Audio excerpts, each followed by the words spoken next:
right. Love of the links for March. It's the 20th. We have to count backwards from 20. No, it's the 21st. So count backwards. 3 days from the 21st. 4 days. It's the week 17th. Of the 17th. There we go. Week of the 17th. I was kind of confused as to what you were trying to tell me to do. I'm always confused about what I'm trying to say and do. So welcome.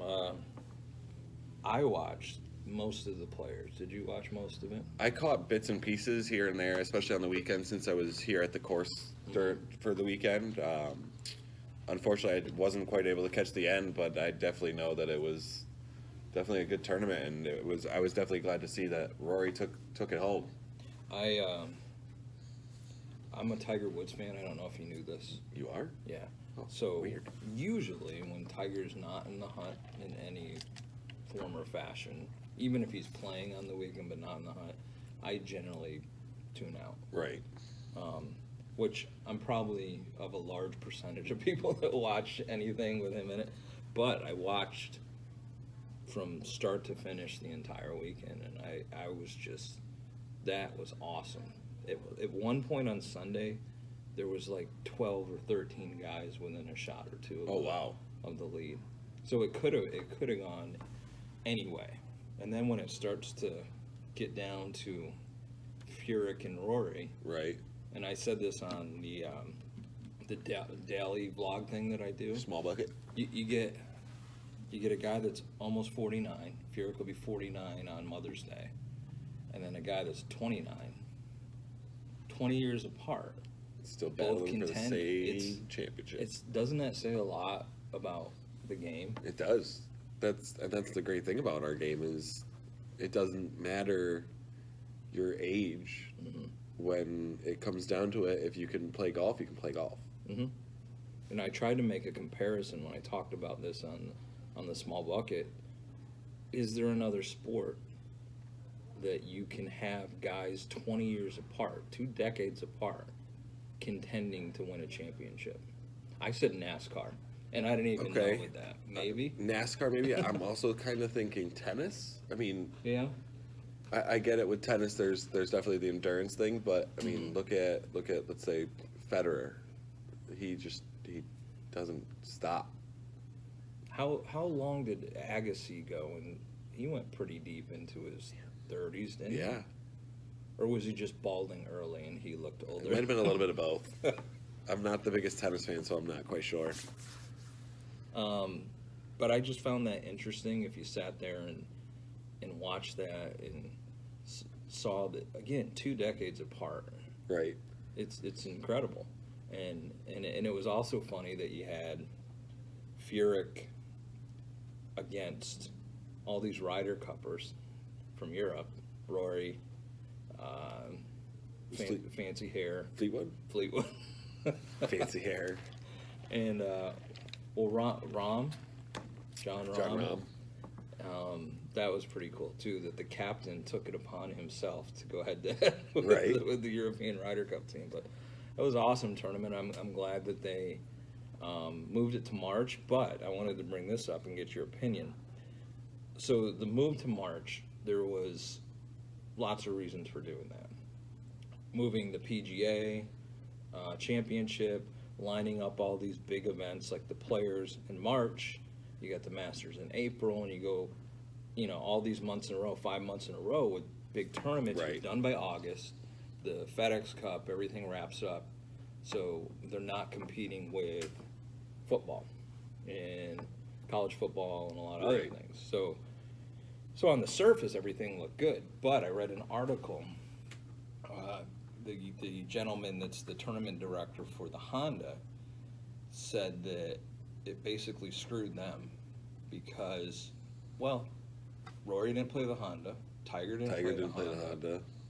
There's a couple other guys that didn't play the Honda, and it's right in their backyard. Right. So from a scheduling standpoint, these guys don't play every single week. It's just, and your elite players definitely don't play every single week.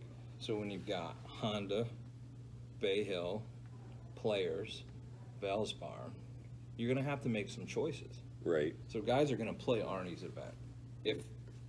If they can. If they can, they're going to play because, you know, they're paying homage to him, which is a big deal. But the Honda, there's really nothing that's pulling them there to say you kind of need to be here. Right. You know what I mean? And the players, Phil had made comments about if he would play, but they all play the Players' Championship because it's their championship. So now I'm reading this article that's talking about how the new setup, the new schedule, isn't conducive to all the Florida swing, and it was interesting. I mean, it makes sense, of course, but I think that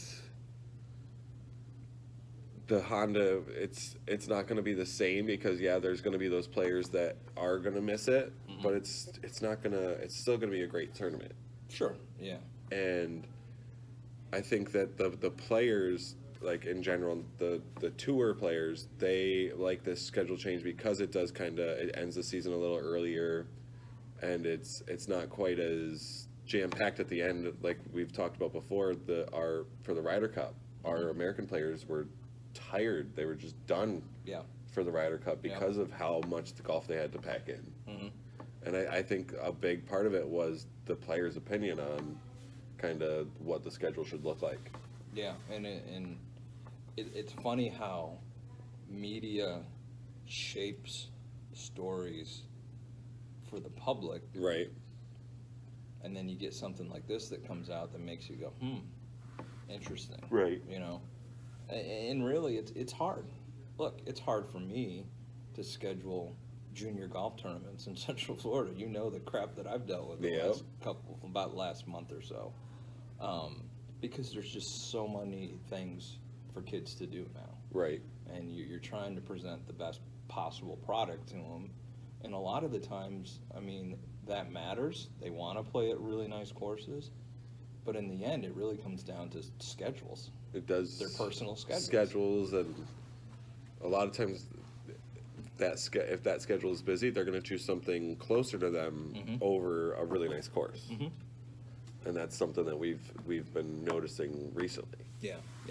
So whether they're 10 or number 10 in the world, scheduling is definitely something that really dictates everything. Right. And probably more so for the kids than the tour pros. Another thing I wanted to get your opinion on, Rory kept talking about the process and building blocks. And I love that because that's just a theme that I have and I know you have. Right. And somebody, I can't remember which of the media guys had spun it that, I think it was on Golf Channel, that had spun it that Rory has put himself in position X amount of tournaments in a row over the last couple months, but hasn't gotten it done. And it didn't seem like it bugged Rory at all. And then he wins at the Players. Right. And he said it's kind of this culmination of all the little positives I've been doing along the way. And basically he was saying when it happens, it happens. Right. It's nice to hear Rory talk like that because in the past it's been kind of the opposite where he hasn't been kind of towards the top in the last couple of years. He's struggled the last few years. And it's awesome to see him get back to kind of being who he was and just playing. And I didn't get to watch much on Sunday, but I heard that he really took on the course. He wasn't afraid of anything. He just played his game. He didn't let the moment get to him. And like you said, he just trusted his process, and it finally paid off. Yeah, and he had some stumbles in the beginning, but he stayed true to what seems like something that he's been planning and plotting along for a couple months. And it's a great message for anybody that plays this game and wants to play it at a higher level, that you can't take on everything in one tournament or one round. Yep. It has to be something. And I say this to the point where people probably want to throw up when they hear me say it, but it's true. It's a process, and you have to work the plan to get to whatever your goals are, and then create new goals once you reach that. Right. It's something I think kids have a hard time understanding because everything's so gotta have it right now. it's understanding that the process is like going down a flight of stairs, not going down a slide. Yes. You got to take each step. You can't just go from top to bottom. You can't just go from, oh, I'm doing this to let's win. Mm-hmm. You have to work on each part. Yeah. Whatever that might be, each part has a necessary reason to be there. Yeah. And it's not like golf's super simple where there's the introduction, the main context, and the end, the conclusion. Golf's not like that. There's lots of parts in the middle. There's lots of chapters. And you can't skip chapters. Remember those books when we went, well, you're a lot younger than me. When I grew up, there's these books called Choose Your Own Adventure, where you read a couple pages and you get to this point in the story where it says, if you want to do this, turn to page 45. If you want to do this, turn to page 55. So you got to It's choose. before my time. Oh, those things are great. Choose your own adventure. But that's really not how it is in golf. You have to read all the pages to get to the conclusion. Yep. And sometimes when you get to the conclusion, you kind of find out, oh, this isn't quite where I wanted to be, and you got to start over again. Right. So start a new book. You really got to have a mindset to do anything in this game that will allow you not to go crazy. Right. And just plod along. Yep. And that's the secret to golf. The secret to golf.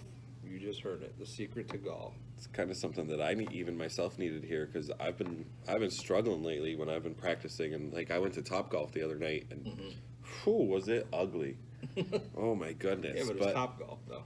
Oh, I still had fun, and I mean, I did what I had to do. I just took out my wedges and started hitting those close targets, but I've been struggling lately, so it's been a process for myself to kind of go back to the beginning and work on everything from the ground up. Yeah. And slowly but surely, I know I'll get there, but it's tough to want to work on it when it's this hard right now. Yeah. Yeah. But you're deep down, you're committed to the game. Right, of course. So you'll find that path and get back on it and start shooting good numbers. Right. And we've discussed this before with Gary, I think, last time, that guys like us that have been immersed in this game since a young age, we're in a different position than others because we kind of know that other side of the game, right? How to play the game. So we can go out on the golf course even when the technique isn't quite there and still pull off some decent stuff. Right.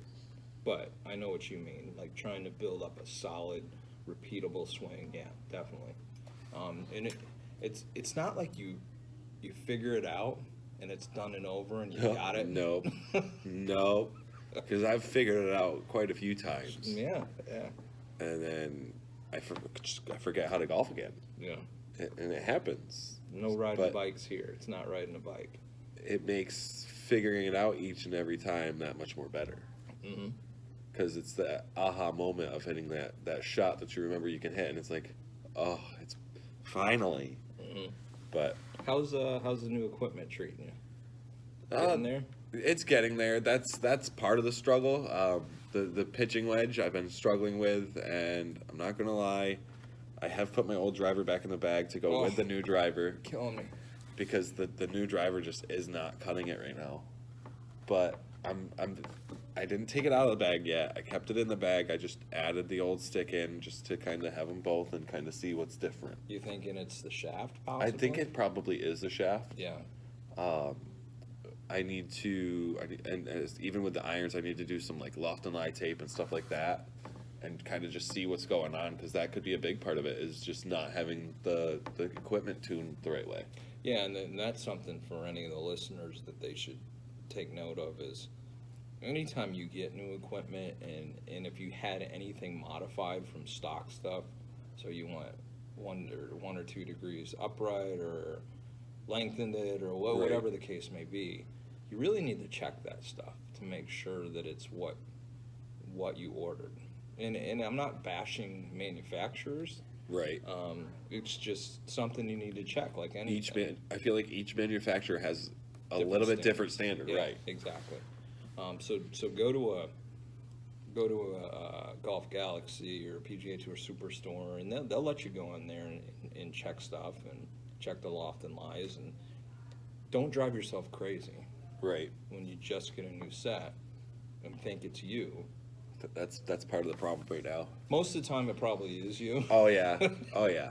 But checking that equipment and making sure that the specs are good is important. And this shafts, people don't understand how much shafts make a difference. Right. The shaft can make all the world of difference on a driver. It's funny because, like I said, I was at Topgolf and I was hitting just a few shots and they were slicing and going right. Or I hate to say this word, but I shanked a few, and I was with people that don't golf, and they saw my golf ball going right, and they were like, "Oh, the wind took that one. Oh man!" And I bet you said, "Yeah." No, I told them, I was like, "No, I mean, yeah, it's windy out there, but no, that was my swing. It's just jacked up right now." And they were like, "Huh? How do you know?" I was like, "I've been doing this for a little while, but it's a combination of both. Just trust me."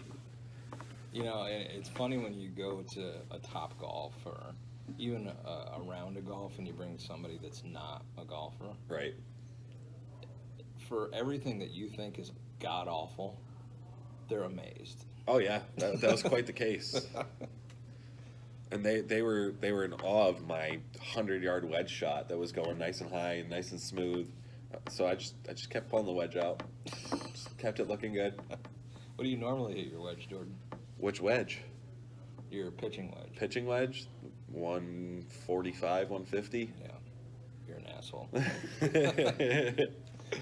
Wait till you're 20 years older, my friend. I won't get that old. No. I'm gonna be 30 forever. Jordan sends me texts, ladies and gentlemen, of videos of him doing backflips. Yes, I did. At what was it? It was called Boeing. Oh, Boeing. It wasn't rebounders. No, it was basically a rebounders. Yeah. And every time I get a video of Jordan doing something that young people do, I'm like, you just wait till you're my age. Still gonna be trying to do it. Anyway, what do we want to talk about, Jordan, from a standpoint of what can help the folks that listen to us? I think that if, like I've been talking about myself struggling, I think that people that are listening, if they're out there just getting started or they've been playing for a little while and they're struggling, just go back to the basics. Mm-hmm. Look at your grip, aim, and setup. Start with some chipping and pitching and build your swing back up from the ground. Were you watching my lesson this morning? No. When she got here, I said, all right, we're going to spend half the time on the back just looking at your swing, and then we'll go do some putting. So we go back there, and she was struggling like crazy. I'm like, have you practiced in the last week? She goes, yeah, I practiced yesterday. I practiced quite a bit. And I said, all right, anytime that the wheels start falling off and you can't figure it out, exactly what you said, we're going to just do half shots, and you want to feel that club or the ball hit that club face and make good solid contact. Right. And she started doing that, hitting little half shots, catching it right square on the face, hitting it out there, right. Half shot distance, whatever that is, whatever she was hitting. And it really is something where people, they can go one way or the other when the wheels fall off. They can keep trying, getting frustrated with whatever it is they're working on, or they can take a step back and do exactly what you just said and just hit some half shots and feel that ball on the club face. Right, just getting back to solid contact. Mm-hmm.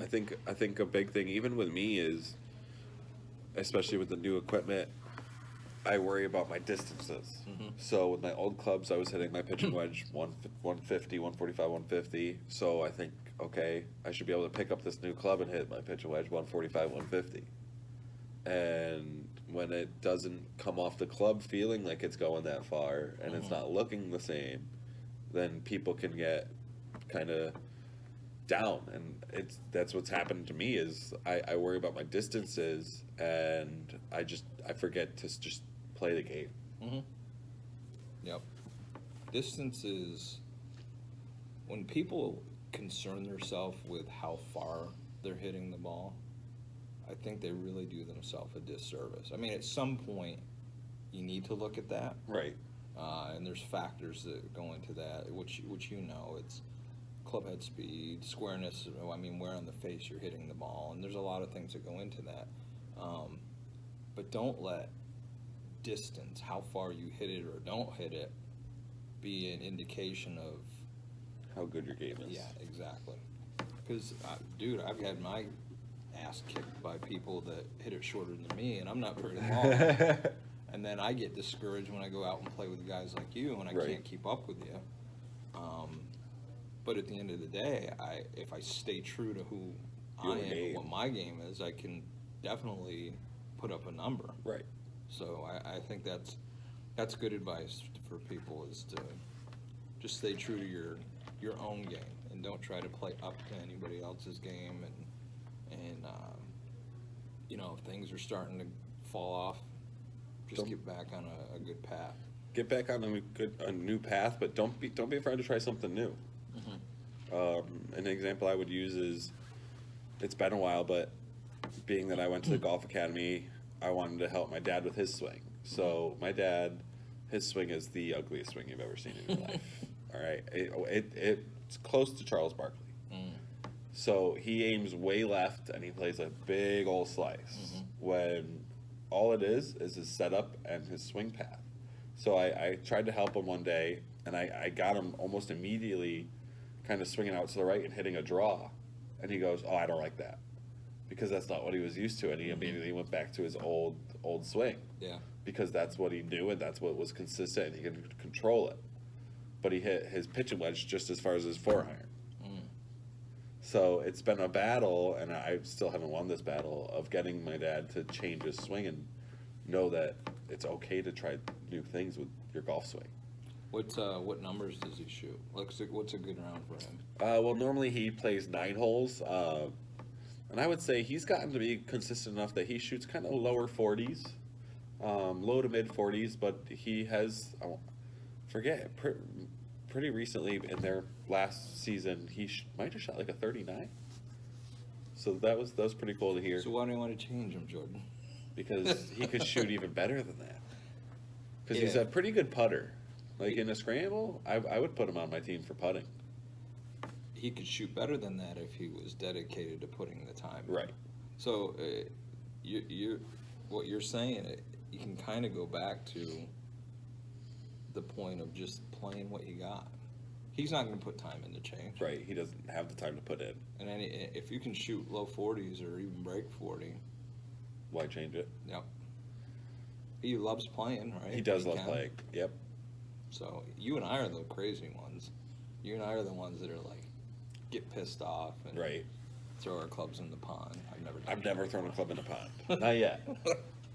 Anyway, I wanted to bring this up. I don't know if you had a chance to read the article that I wrote for Golf Range magazine. I did not have a chance. I saw that you posted it, but I have not had a chance to read it. I've been so anxious to get this article out here. I submitted that to PGA.com when I was doing some contributing to them. And they didn't take that article because it wasn't within the style that their readers prefer. I'm finding this out. Every media outlet in the game has a different style and way of presenting their material for their specific audience. And I'm more philosophical, I think, with the stuff that I write and the stuff that how I teach. It's far less cut and dry like some of these things want to. So when Golf Range magazine allowed me to do some contributing monthly, I really wanted, this is an old article that's been on the shelf that I wanted to get out there. And basically the premise of it is you have to keep the love of the game or the passion you have at the game at the forefront regardless of anything else. So if someone is a high level golfer, a junior, I focus on juniors, but it's true for anybody. Right. High level golfer, wins tournaments, shoots really good scores for their age, they still have to not get in the mindset of treating it like a job. You know what I mean? Or beating themselves up when they don't do good. They have to love what they do, because if you don't love what you do, it's like the people that go to work that hate their job. or they fall into that trap where they may like what they do, but they hate the job. Right. If you love what you do, put that at the forefront, and then you won't hate your job. You know what I mean? Yeah. So people lose sight of this all the time, and they beat themselves up, and they just get into this bad frame of mind. And golf is extremely mental. Oh, for sure. And you got to have a passion for what you do. I don't know if you want to speak to that at all, but no, I would agree with that. I mean, it's definitely, you never want to let something get so, I don't even know the word I'm looking for. You never want to get into something so hard that you lose your passion for it. Mm-hmm. You have that passion for a reason, and you're doing it for a reason. So don't let it affect that love for let's use golf. Don't let it affect your love of the game, whether it be you're trying to change your swing or this and that. Always go back to that thought of, my dad used to say, a bad day on the golf course is always better than a good day at work. Mm-hmm. And that's something that I remind myself on the golf course when I am having a bad day on the golf course is, yeah, I'm playing terribly today, but I'm out on the golf course. Mm-hmm. Tiger Woods was an example I used in the original article. It got cut just for reasons of length of story. But I had wrapped it up originally with, if you keep this stuff in mind, you'll see it on high levels, a la Tiger, with all the shit that he's been through and trying to get back into golf. His mindset has changed, where his priorities have lined up. The kids are the most important thing to him. Right. Golf's still high up on that list. But it's funny, when he changed his priorities and got his shit together and finally got healthy, he had that different... Did you see the clip on the Players with him and Kevin Na? I did. I mean... Old Tiger wouldn't have done that. There was no way he would have done that. And then I saw something else that some guy posted on Twitter that went viral that made me laugh even more. He bought this t-shirt of Tiger's mugshot. And he put himself strategically, you gotta look at this it's making the rounds on Twitter and stuff. Okay. It's a white t-shirt, Tiger's mugshot, just taking up the whole t-shirt. And he positioned himself strategically, as they come through the runway there from 17 to 18, yep, right up against the ropes. So the story is that Duffner and somebody else's caddy saw the guy with it, said something back to Joey LaCava so Tiger could be ready for it. So this guy that did it is a huge Tiger fan. They interviewed him, huge Tiger fan. But he just wanted to see what Tiger's reaction would be. So you watch this video and you see the clip, and as Tiger walks by, he just kind of turns and looks and starts laughing.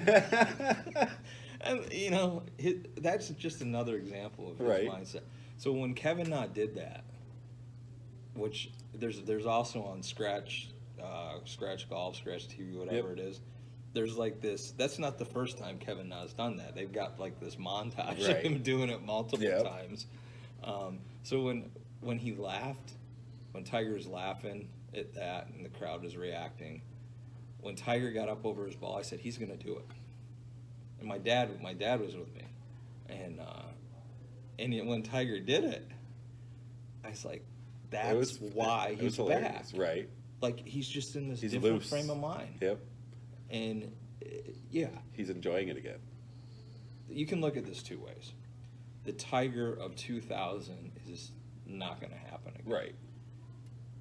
But that Tiger it was a different time, okay? And it was a mindset that at the time he was on all cylinders. He might have had some injuries back then, which apparently he did. Right. But he was young and he could get through that stuff. This Tiger can't get through that.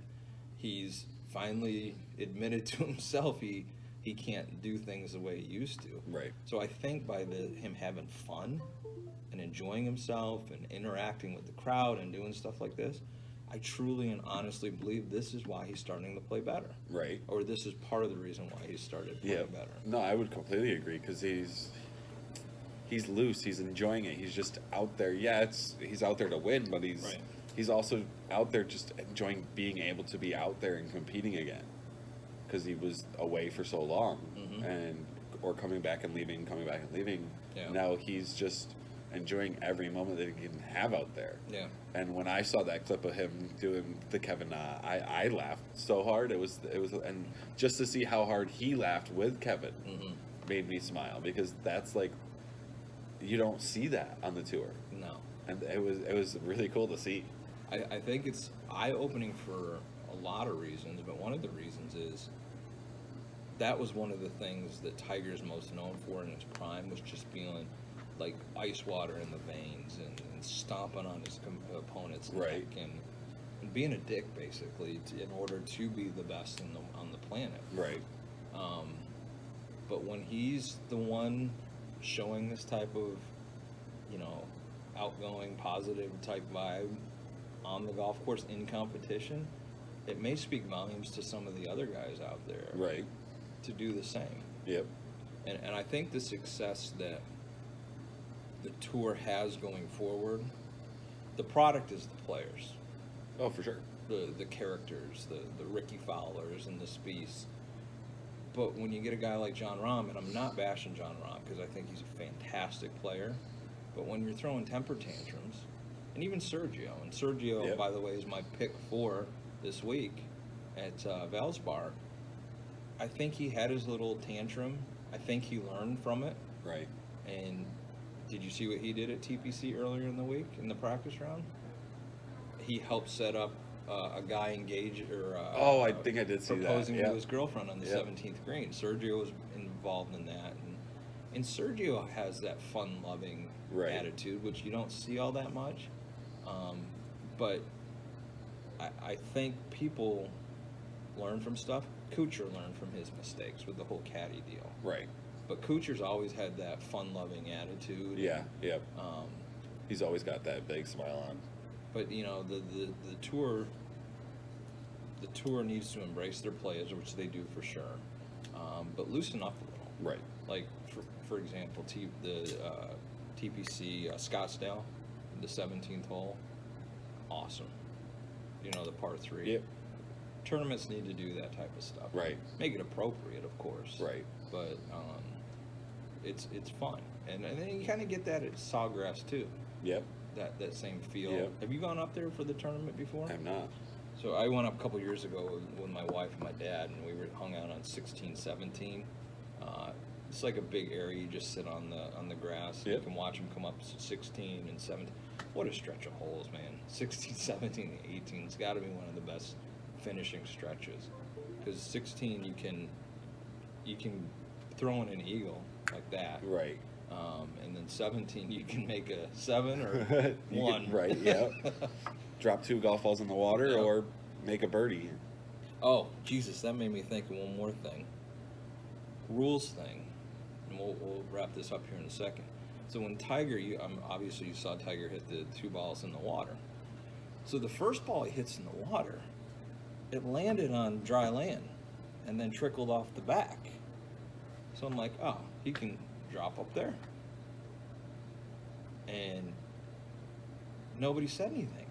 He goes to drop area, dunks it again, and nobody says anything.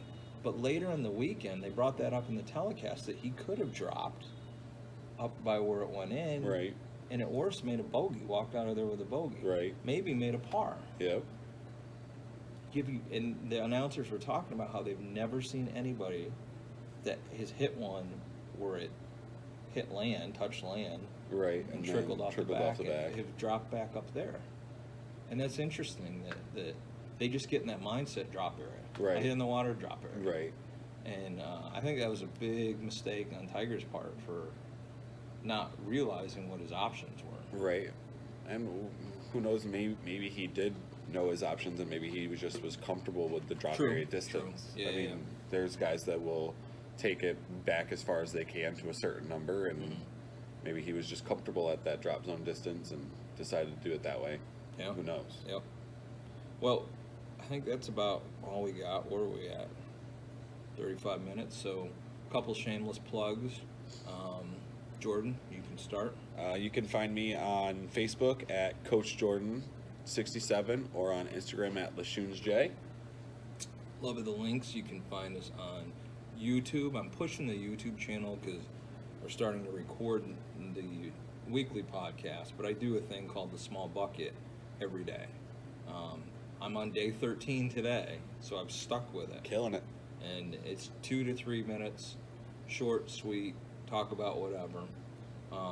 But check out our YouTube channel, Love of the Links. Subscribe.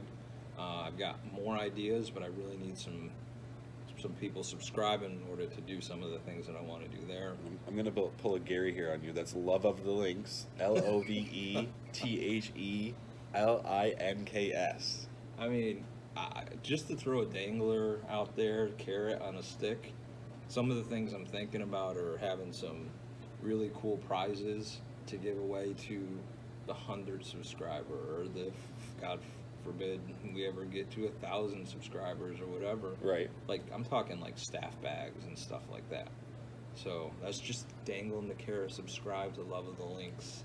Love of the Links. There you on go. YouTube, Instagram, Facebook. Check me out on Facebook. My personal page is Little